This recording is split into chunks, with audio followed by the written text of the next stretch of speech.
Yo, what's up mga ka-outits? Magandang muli sa ating lahat. Siyempre, lahat po ng ating mga vlog. So bagong lahat mga ka-outits, mega shoutout pala sa lahat po ng mga supporters natin dyan, sa viewers, sa subscribers. Yan, kay Sep TV, mega shoutout sa'yo, sir. Yan, si Idol yan, Sep TV. Nakakahanga po yung kanyang mga dedikasyon mga ka-outits, no? Dahil nagsimula siya sa isang scooter, yan, yung drone at tawag niyan, at yung kanyang camera na cellphone, and then yung GoPro niya. So ganun na po mga ka-outits. Then ngayon napaka-boom na po ni Idol Sep TV dahil po sa kanyang mga hard work at pagsusumikap mga ka-outits na makapag-update o ito kanyang ginagawang pag-vlog mga ka-outits, no? Mega shoutout pala kaya Idol Sep TV at sa lahat po ng mga nangangarap na maging vlogger. Yan. So ito mga ka-outits, pansinin nyo, malapit lang po tayo sa unang update natin dyan sa may rotonda. At ito, yun nga po, ganito yung mga ginagawa natin para kumbaga hindi putol po yung mga na-update. Yan Ay, asa si Papa Nemo? Sa balay. So ayan mga ka-outits. So ilado kayo ng amahan ni mga ka-outits, si BBJ, si Badjaw. So mo na pangalan sa iyang amahan. So ilado diri sa Barangay 21. Yan. Ikaw ba ni Meron? Ha? Ikaw ra? Sila mutsak. Anong dili mo maligo? Ngayon lang. So yun, sila mutsang daw nga diri mga ka-outits. So yan, pansin po ninyo mga ka-outits, hindi po yan nila nilagyan ng daanan dito. Yan. May dahilan talaga mga ka-outits kung bakit wala magdanan yan dito sa boulevard, kasi yun nga po, basta yun, may dahilan yan.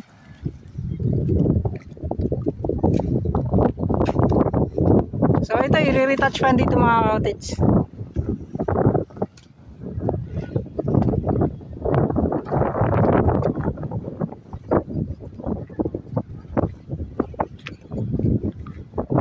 So yung pakay natin mga ka-outits, doon tayo sa may tawag niyan.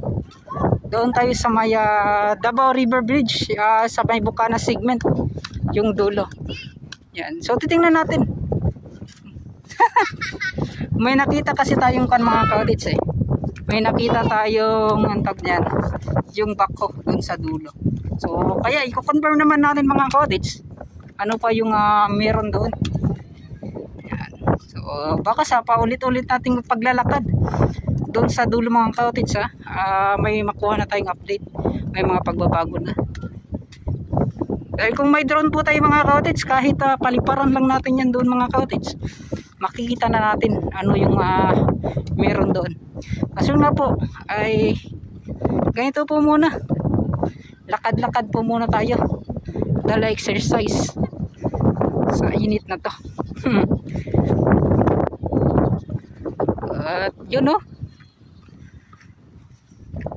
so gaya yung sabi ko mga ka-outits, itong area na to ay pintura na lang talaga yung kulang, at yung mga halaman ngunit hindi pa po nila pininturahan, kasi yun nga po ay baka magpipido mga ka-outits, kasi hindi pa naman maito-turnover. Yan. So gaya ng sinabi ko, mapipinturahan to kapag natapos na yung rotonda.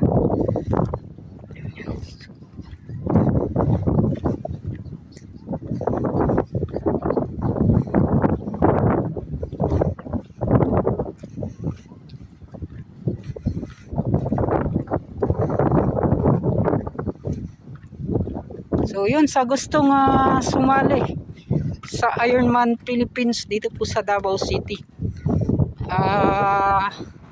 yung registration po nila ay magsisimula na mga ka-outits ngayong October ata 10 to 13 or basta ganun, October 10 to 13, 2023. Tapos magsisimula po yung Ironman sa October 2024. So ikuan ko lang mga ka-cottage, ilalagay ko lang dito kung tama po ba yung mga nakuha nating update. Yan.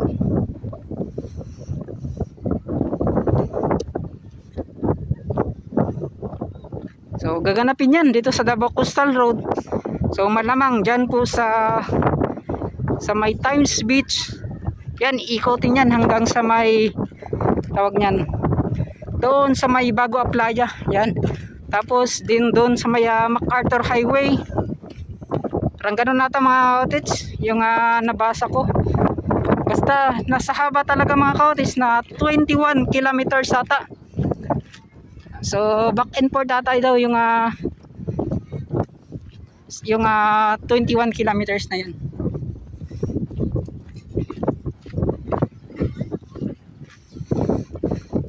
Napakahangin po ngayon mga cottage eh.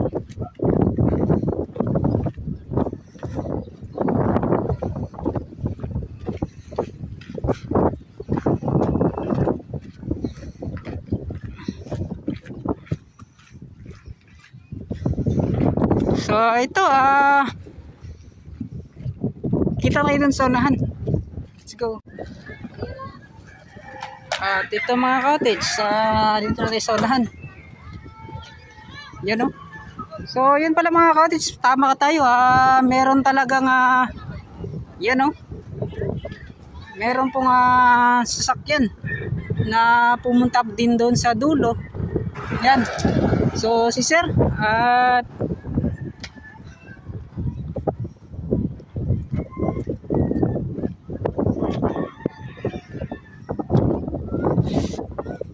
so tama tayo. So baka ito na nga mga cottage itong hinihintay natin, itong gagawing Davao River Bridge. Yan.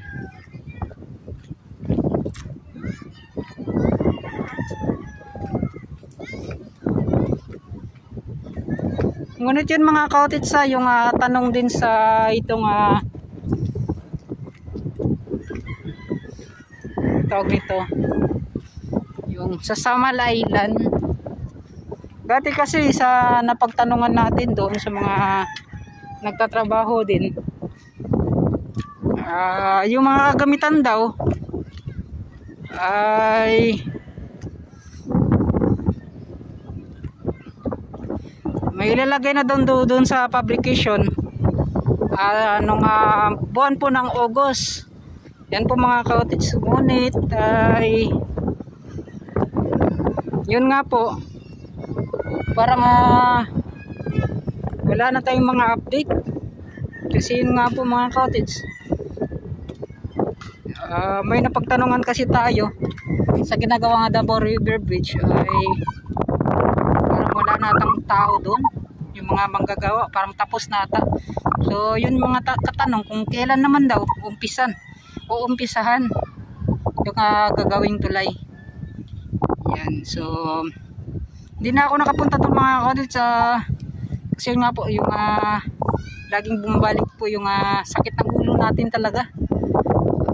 Kahit ngayon mga cottage sa totoo lang, kaya minsan lang po ako makapag-update. Yan. And then isa rin po sa mga cottage, minsan natin nakapag-update kasi nga po yung mga ginagawa po dito sa Davao City, mga infrastructure project tulad ng mga flyover, mga bypass road, ganun. Mahirapan kasi tayo, napakalayo po mga cottage. Yan. So ito lang po yung mga nakayanan natin na pag-update. So yun, tuloy-tuloy tayo hanggang doon po sa dulo.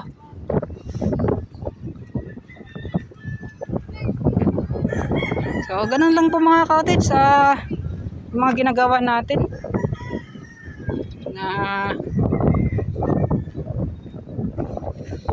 paminsan-minsan na lang po natin yan na may ipakita dito.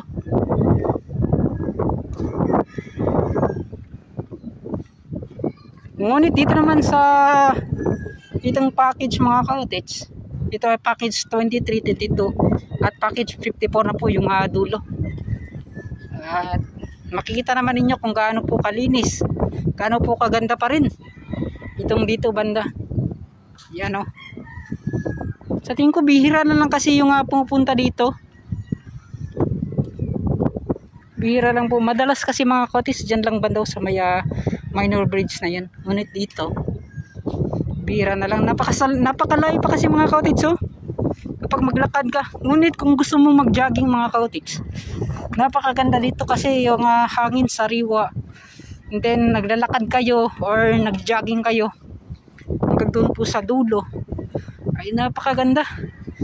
Katulad ng ganito lang po mga cottage yung katamtaman lang po yung init ng tawag niyan ng panahon. Ano, kasi mag-alas 4 na po ng hapon.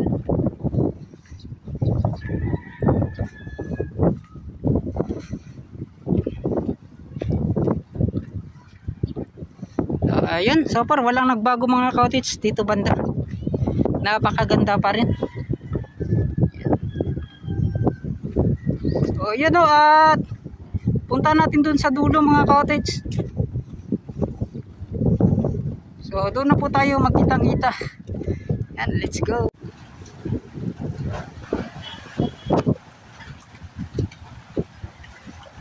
So yun o. At so yun, mega shoutout pala kay Sir si Purok. Tinatawag na lang si Purok. Siya pa kanila yung Purok chairman dito sa dyan ba ng mga cottage sa Purkotso ata. Si Sir Harry. Yan, si Sir Harry din naman mga cottage. Siya po yung watchman dito. Yan, mega shoutout sa iyo. Yan, dahil din ka Sir Harry mga cottage, napaka peaceful po nung nagbantay pa siya dito. Yan, mega shoutout sa iyo Sir Harry.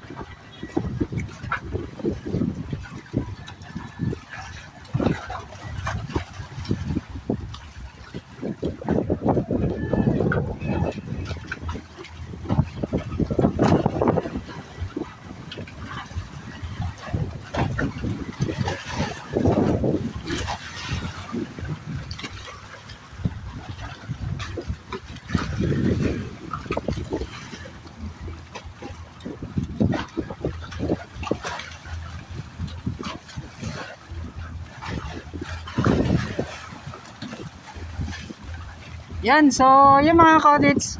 So ganitong panahon mga cottage ganitong panahon po, napakaganda po. At ito po yung magandang panahon po para po yung mangisda ka. Napakaganda niyan. At walang masyadong alon. Yan o.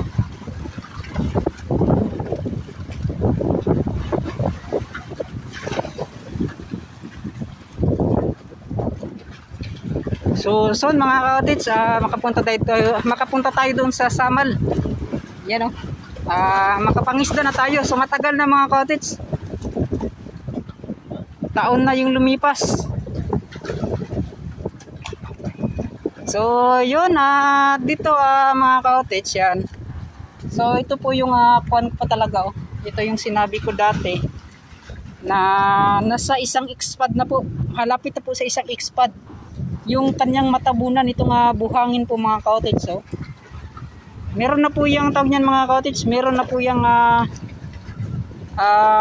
concrete block na ipinatong dyan, ngunit yung buhangin pa rin mga cottage oh.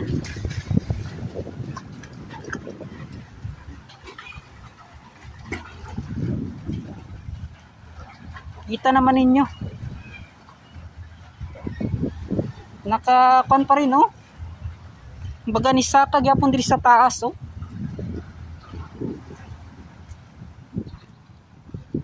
So ito mga cottage, okay lang man din kahit ganito oh.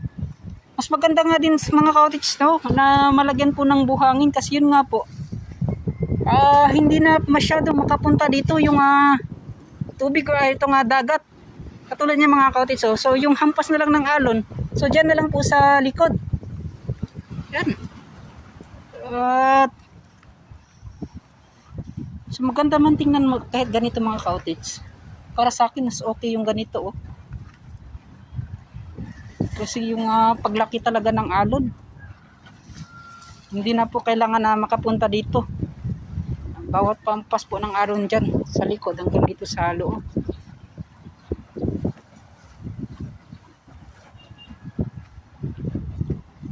So siguro habang tumatagal yung mga cottage, mapupuno po to yung bawat gilid nitong seawall na to.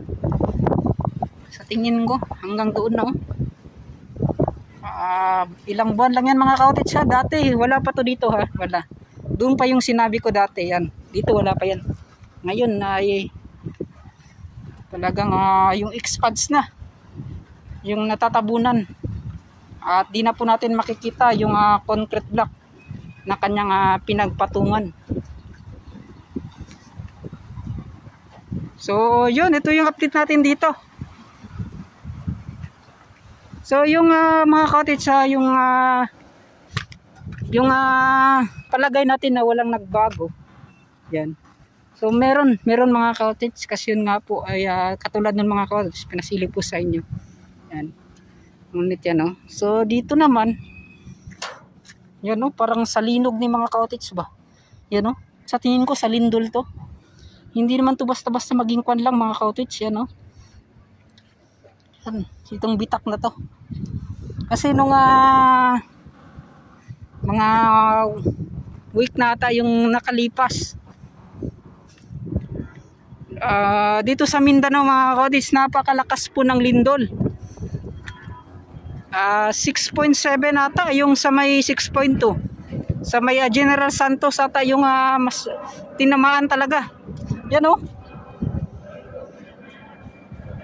ito yung sa tingin ko ito yung sa lindol, parang bago lang talaga mga cottage. So kita ninyo yan yung simento nya napakabago lang. Yung itong pagbitak ng dito sa may sidewalk, itong bike lane yan, bagong-bago lang talaga to mga cottage yan sa pagbitak na yan.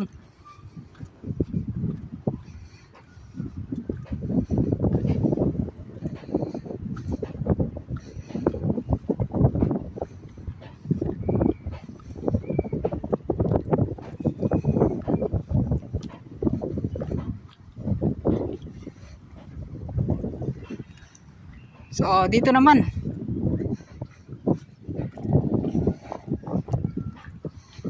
napakaganda ng pagkagawa nila mga cottage.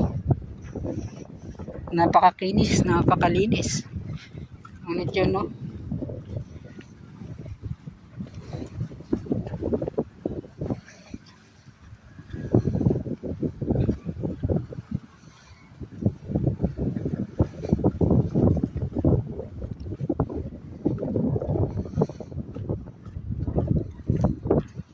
So ito yan bagong-bago lang talaga to ba. Yung pagbitak na yan.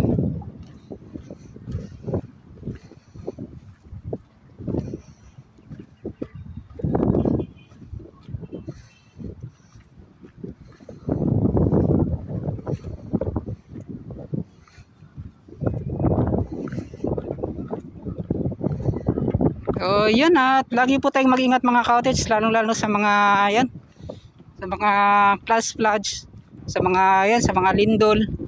Yan, so sa lahat po sana ay mag-ingat. Yan.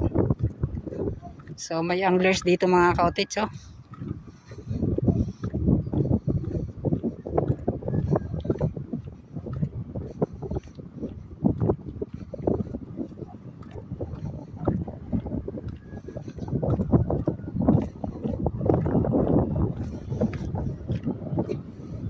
Dagan na boss. Dagan na. Dua pa. Talakitok yapon. Yan. So yan, namimingwit dito mga cottage. Yun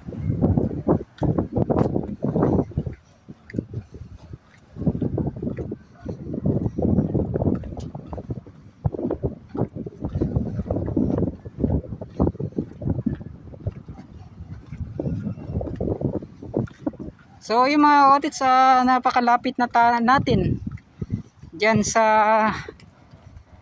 itong package 54. Itong mga napakarami ding mga pilote at yung kalahating box culvert. So titingnan natin mga ka-cottage may nag-ooperate kasi doon. Tapos baka makakuha tayo ng update kung para saan to at kaninong kumpanya yung naglalagay dito. Kasi nga po yung sa kwan ko mga ka-cottage, ito po ay from Highview Company. Yan no. Kasi sila lang po yung mga nakita ko na gumagawa ng kalahating box culvert. So titingnan natin mga ka-cottage kung kanino po talaga itong box culvert na to. At itong pilote. Yun, nakarating naman tayo mga ka-cottage yan, no? Sa layo po ng ating nilakbay ngayong araw. Makarating lang dito sa dulo.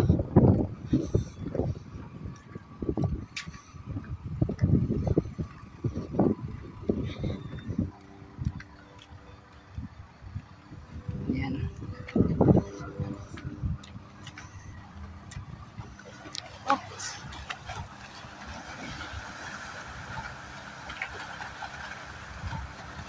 Kuha lang tayo ng thumbnails mga ka-cottage maganda naman yung title natin.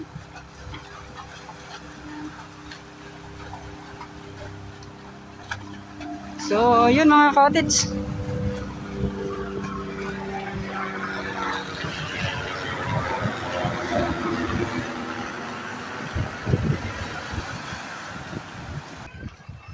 yan. So ito na nga mga ka-cottage, ay so yun to, may operator mga ka-cottage. So magtatanong-tanong tayo kung kanino po ba itong mga nakalagay na mga gamit dito. Yan. So ito na po yung kasagutan talaga na inyong maririnig kung totoo bang inumpisahan na itong gagawing Davao River Bridge. So yun, tatanungin natin si Sir. Yan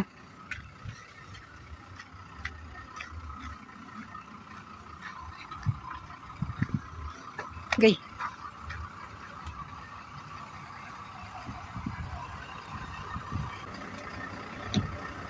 Ay hapon day boss. Kaning pwede ko manguta na boss sir parang sa buhaton nga Davao River or sa ay dili dito sa Juan Ruas. Sa Ruas din Oh, para sa Ruas dire ra ni gibutang kay dili naman dito sa Baguga Kuangon. Sa inyo fabrication. Oh. So kani diri lang ni siya gikuan sa. Ang bayar dire. So abi na mo sa Davao River na ni nga kuan ni. Ay dili. So sa wala pa Davao River. Sa Ruas pa din Oh, Ruas lang siya. So kadto. Kabi na ko kay sa Davao River kay namboy ni atong sakyanan dir kaniya. Gibutang wala pa Ito garo sa kampansin para na. Dira no. So yan, na-prank tayo dito mga kapatid. Sakala natin talaga sa itong Davao River na. Ay, dili pa. Sa box culvert pa din buhaton nga box culvert dito. Oh, gikan dito kay ang Sabago magod. Si dagan sa Bago di bawalan na dito pagiho ng mga dagko matrang. Maupod no. Lang kay ginapagi lang dito kay nako may ginapagi. Buhat dira sa Times. Mo po sa gibuhat sa Times dira dapat mo to ginapagi ang pan. Times. So dapat wala na bi-track nga muag yung tatong mga dagko ba kani mga trailers. Kana bawal na. Sigaran dito ginapagi kuan ra magod. Forward lang. Kana no. Light lang. Dili ang mga heavy dito wala ginapagi ang. Wala no. Ngano kaya sir, ngano kaya wala gipagi ang mga heavy equipments or mga heavy trucks ito? Dili ko dangay diha ginapagi ang mga heavy. Murag di ka kaya sa kwan sir, sa kana sa yuta. Okay, kasagaran bayaan ni dili biya ni sa ingon nga ano, di siya sa kumpak niya. Di mo ani kay malas tara bayaan ni. Bitaw po no. Pero kani tambak man gud ni no? Tambak ra gud ko. Bitaw po.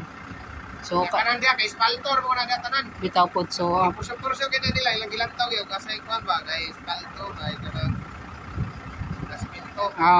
So maski mahuman ni siya sir, dili gid bawal gid ang truck diri sa Coastal Road. Bawal lagi kay lagi allow dia kuan man taxi private ka kay bawal gani ang mga bus. More on 4 wheels lang gid ang gikuan dira sir, 2 wheels no ang mga muagi dira no. Bawal nila mga kuan kanang bawo. Kana bawo. Bawal nila hasta mga jeep ka di pasayrohan. Pang pasahero murag bawal pud no. Mga jeep. Ban. Ban, bawal po. Bawal. Bus. Bawal ang bus. Yawa no? Bawal, gina dira no? Bawal lang. So, katuday mga taxi day nga gusto mo liko. Okay mo lang taxi. Okay ang taxi. Oo, okay lang taxi. Pero ang ban, bawal ang mga Bawal bani ang noon. Bawal. Ano kaya no? Dito. Ha? Siguro dyan kayo manakton ka. So, kanto no? So, kumbaga taxi lang dyan ang pwede makakanito. So, kanto. Kanal magod madugay gud kung dinwilers may wagi. Kanal magod. Ito no? Mura ba si mulubong ba no? Mga espalto. Mulubong lang kalit ba? Sir, salamat kayo sa info ang gihatag nimo diri sa kan. So sir, salamat kayo sir sa nangutana lang ko ba. Yan sir, salamat. Ato kay dugar po na ko kung kakinsa gid ni sa highview dai ni nga kon dai. Sir, salamat kayo sir. Sinsya sa disturbo. Sinsya sa disturbo. Sige, okay ra. Okay ra? Sige. So kato sir, salamat kayo sir. Yan chat kay sir. Salamat. Yan mga ka-outits, so nagtanong lang po tayo mga ka-outits. At yun, nang distro tayo kay sir. So maraming salamat. So ito nga mga ka-outits, para pala ito sa paggawa ng box culvert. So itong mga pilote na nandito, ayan, tama talaga yung mga hinala natin na ito po ay sa Highview Company.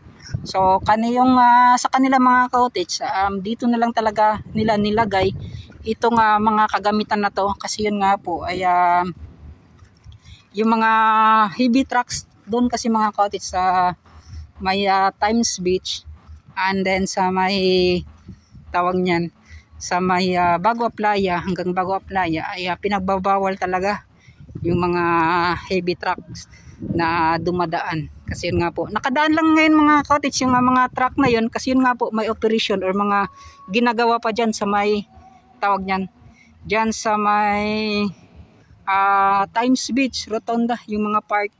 So dyan pa po yung dumadaan yung mga truck na may lamang mga lupa mga ka-outits.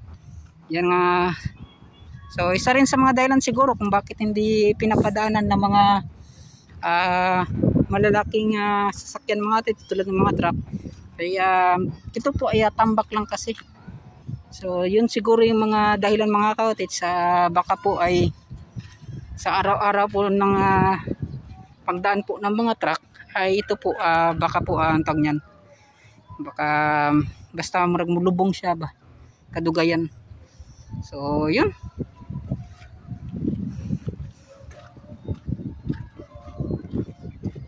So yun, sana tama po yung mga naipaliwanag natin. So yun mga ka-outits, it's a prank pa pala yung ginagawang Davao River Bridge. So yan, pagpasensyahan na po ninyo mga ka-outits kung bakit po ay yung mga minsan po ay yung pagpunta natin, so akala natin ito na talaga time na talaga na sa pagbuo itong Davao River Bridge. So wala pa pala mga ka-outits at hintayin muna natin kung kailan mag-umpisa. Oh, shoutout mga bata. Oh, shoutout. Tito Tans TV. Oh, yan, salamat. Yan. So, ito na nga mga ka-outits at andito na tayo sa dulo ng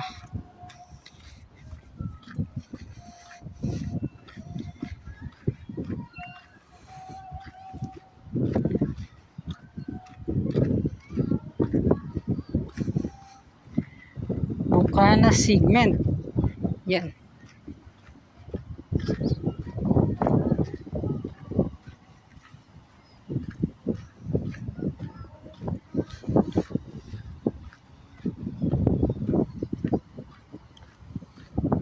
So yun siguro nga mga ka-outits kaya po mga ka-outits hindi talaga ako bumabalik-balik rito kasi yun nga po di natin alam. Pasantayin po ninyo ngayong December po mga ka-outits. Yun talaga yung mga nakuha natin na update. Yan o.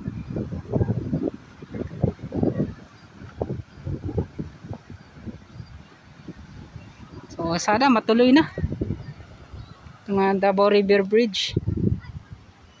Ito nga po mga ka-cottage, maraming salamat po sa inyong lahat. Sa walang nasawang sumusuporta dyan, walang sa mga nanood ng aking mga update yan sa ginagawang Davao Coastal Road.